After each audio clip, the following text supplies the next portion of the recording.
ചോദ്യം: പള്ളിയിൽ ഇഅ്തികാഫിരിക്കൽ ഏറ്റവും പുണ്യമുള്ളതാണെന്ന് പറഞ്ഞു കേൾക്കുന്നു. എന്താണ് ഇഅ്തികാഫ്? ഉത്തരം: പള്ളിയിൽ ഇഅ്തികാഫിരിക്കൽ എല്ലാ അവസരത്തിലും സുന്നത്താണ്. റമദാനിൽ അത് പ്രത്യേകം സുന്നത്താണ്. റമദാനിലെ അവസാനത്തെ പത്തിൽ കൂടുതൽ പ്രാധാന്യമുള്ള സുന്നത്താണ്. നബി സല്ലല്ലാഹു അലൈഹി വസല്ലമയും സ്വഹാബത്തും താബിയുകളുമെല്ലാം അത് സാധാരണ ചെയ്തു പോന്നിരുന്നു. നിയ്യത്തോടുകൂടി പള്ളിയിൽ അല്പസമയം താമസിക്കലാണ് ഇഅ്തികാഫ്. ചോദ്യം: ഇഅ്തികാഫിന് നിയ്യത്ത് ആവശ്യമാണോ? എങ്ങനെയാണ് നിയ്യത്ത് ചെയ്യേണ്ടത്? ഉത്തരം: ഇഅ്തികാഫ് ഒരു ആരാധനയാണ്. അതിനാൽ നിയ്യത്ത് ആവശ്യവുമാണ്. ഞാൻ ഇഅ്തികാഫിനെ കരുതി, അല്ലെങ്കിൽ ഞാൻ ഇഅ്തികാഫ് ഇരിക്കുന്നു എന്നിങ്ങനെയാണ് നിയ്യത്ത് ചെയ്യേണ്ടത്. ചോദ്യം: ഇഅ്തികാഫ് ഇരിക്കൽ പുണ്യമാണെന്നതിന് ഹദീസിൽ തെളിവുണ്ടോ?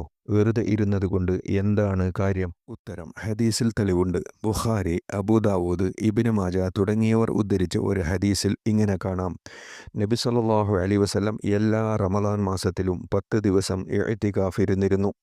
നബി സല്ലല്ലാഹു അലൈഹി വസല്ലം വഫാത്തായ കൊല്ലം 20 ദിവസം ഇഅ്തികാഫ് ഇരുന്നു. അള്ളാഹുവിനെ സ്മരിച്ചുകൊണ്ടും പരലോക കാര്യത്തിൽ ചിന്തിച്ചുകൊണ്ടും സമയം ചെലവഴിക്കുക എന്നത് പുണ്യമുള്ള കാര്യമാണ്. ഇഅ്തികാഫ് ഇരിക്കുമ്പോൾ ഖുർആൻ പാരായണം, ദിക്ർ, സ്വലാത്ത് തുടങ്ങിയവ ചെയ്യുകയാണ് വേണ്ടത്. ചോദ്യം: വീട്ടിലുള്ള നിസ്കാരമുറിയിൽ ഇഅ്തികാഫ് ഇരുന്നാൽ അത് സാധുവാകുമോ? ഉത്തരം: ആ സ്ഥലം പള്ളിയായി വഖഫ് ചെയ്താൽ സാധുവാകുന്നതാണ്. ആ സ്ഥലത്ത് പതിച്ച ഇഷ്ടികയോ മാർബിൾ കല്ലോ മാത്രം പള്ളിയായി വഖഫ് ചെയ്താലും സാധുവാകുന്നതാണ്.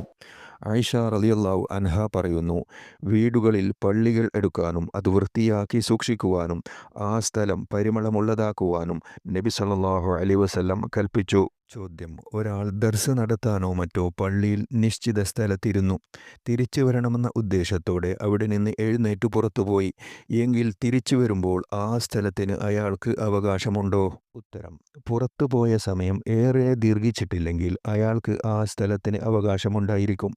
ഇതുപോലെ നിസ്കാരത്തിനോ ഖുർആൻ പാരായണം, ദിക്ർ എന്നിവക്കോ വേണ്ടി പള്ളിയിൽ നേരത്തെ ചെന്നിരുന്ന വ്യക്തി മലമൂത്ര വിസർജനം പോലുള്ള ആവശ്യങ്ങൾക്ക് വേണ്ടി അവിടെ നിന്ന് എഴുന്നേറ്റു പോയാൽ ആ നിസ്കാരത്തിൽ ആ സ്ഥലത്തിനുള്ള അവകാശം അയാൾക്ക് തന്നെയാണ്.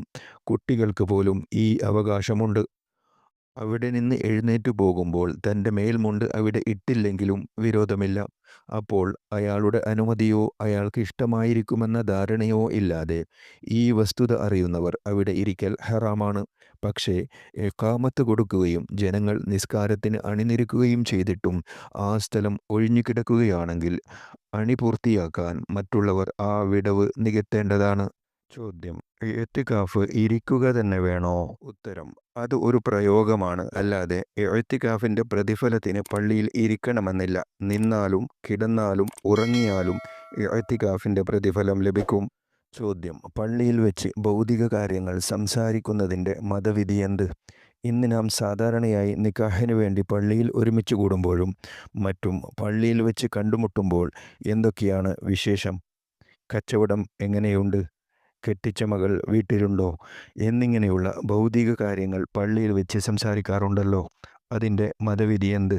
ഉത്തരം: ഇമാം നവവി റളിയല്ലാഹു അൻഹു പ്രസ്താവിച്ചു: അനുവദനീയമായ സംസാരം പള്ളിയിൽ വെച്ച് സംസാരിക്കൽ അനുവദനീയമാണ്. ഭൗതികവും അല്ലാത്തതുമായ അനുവദനീയമായ കാര്യങ്ങൾ പള്ളിയിൽ വെച്ച് സംസാരിക്കലും അനുവദനീയമാണ്. ആ സംസാരം മൂലം ചിരി ഉണ്ടായാലും ശരി, അനുവദനീയം തന്നെ. അനുവദനീയമായതെല്ലാം ചെയ്യണമെന്നില്ല, വിധി വ്യക്തമാക്കിയെന്ന് മാത്രം.